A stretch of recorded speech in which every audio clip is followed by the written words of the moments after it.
Good morning. Today we are going to discuss one of the exciting assignment, that is class 10th and from the chapter of reproduction. So let us discuss one by one question. The first question is, what functions do you think are served by the petals and sepals?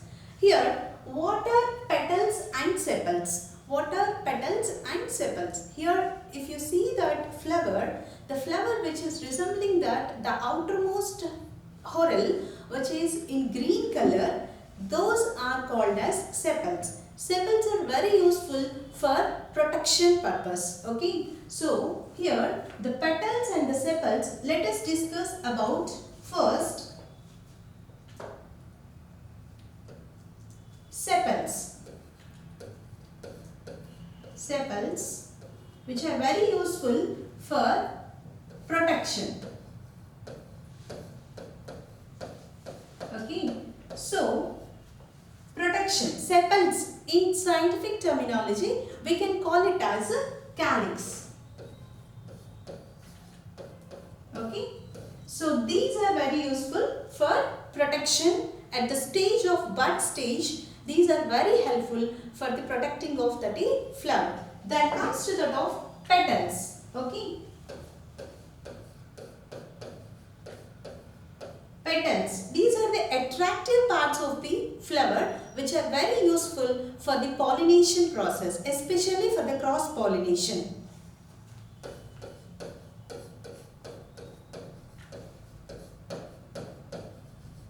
So these are these which are served at petals and sepals.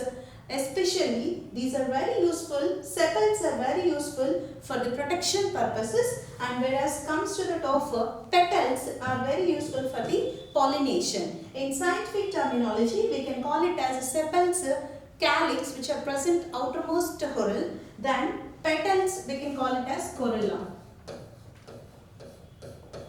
Okay, let us go for that of next question. Write the differences between the stamen and the carpel. Stamen is nothing but that we can consider it as a male reproductive part, and the carpel is a female reproductive part. Then stamens, carpel,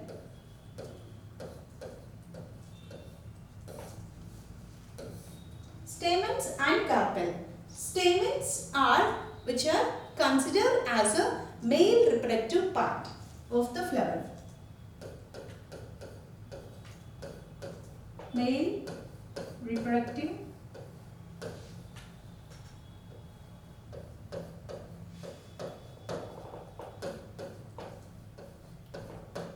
part, whereas this female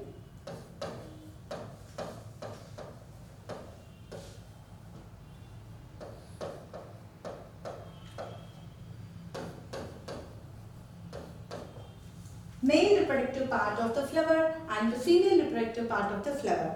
And the stamens which are nothing but produces that male sex cells in the pollen grain. Pollen grain. Whereas that carpel produces that female sex cells in the ovules which are present in the ovaries. This is what differences between the stamens and the carpel. Let us go for that of a third question. So, what is pollination? In what way does the self-pollination differ from the cross-pollination? So, what is meant by the pollination? If you see the flowers, so the flowers petals are the attracting parts of the flower. These flowers which are when these pollen grains are transferred to the top of anther to stigma, then that process is called as pollination. So, if you see this is a stamen, and these are all the yellowish color, all these we can call it as pollen grains. Okay. Then when you see here,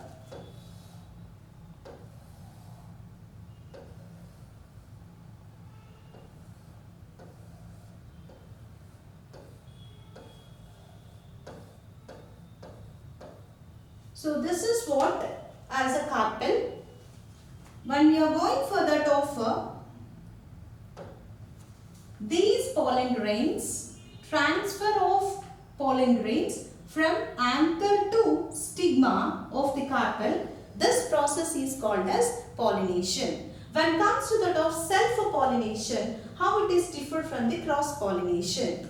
Self-pollination and the cross-pollination. If you see that the self-pollination here in the flowers, if that it is consisting of both male and the female organs, means androecium and the gynoecium in a single flower, then it is called as bisexual flower, and that will undergoes that is self-pollination.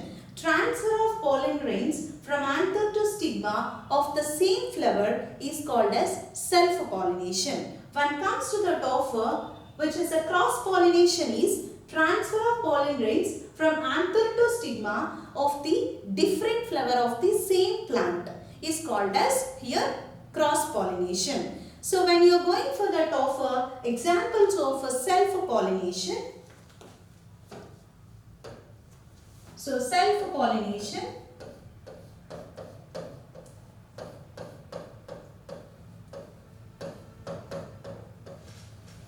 the example, we can say that Tridacts, whereas that cross-pollination,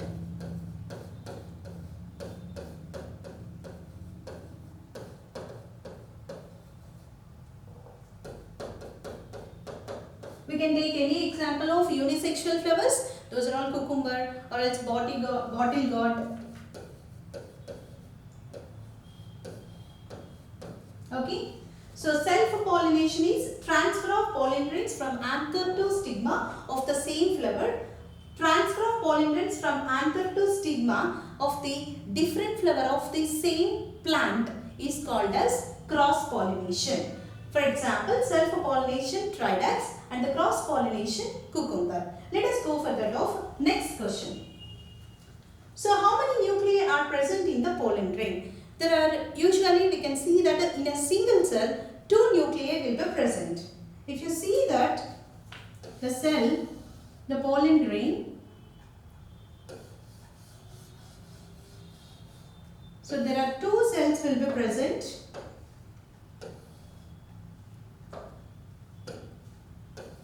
Okay. So in a single cell, there are 2 nuclei will be present. Let us go for that of the next question. Write few points on pollen grain. So the first point, if you see that the first point, pollen grain is nothing but male gamete.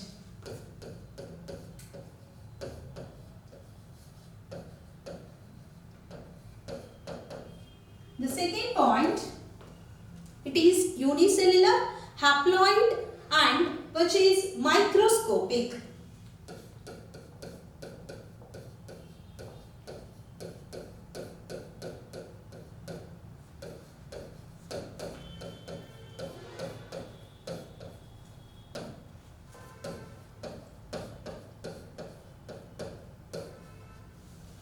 Microscopic, unicellular and haploid. And the third point, if you see that the pollen grain structure,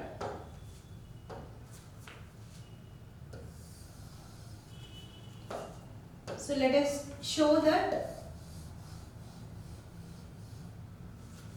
there are 2 parts are there.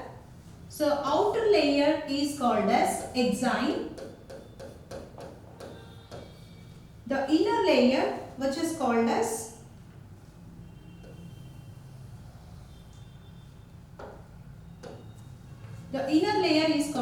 intine.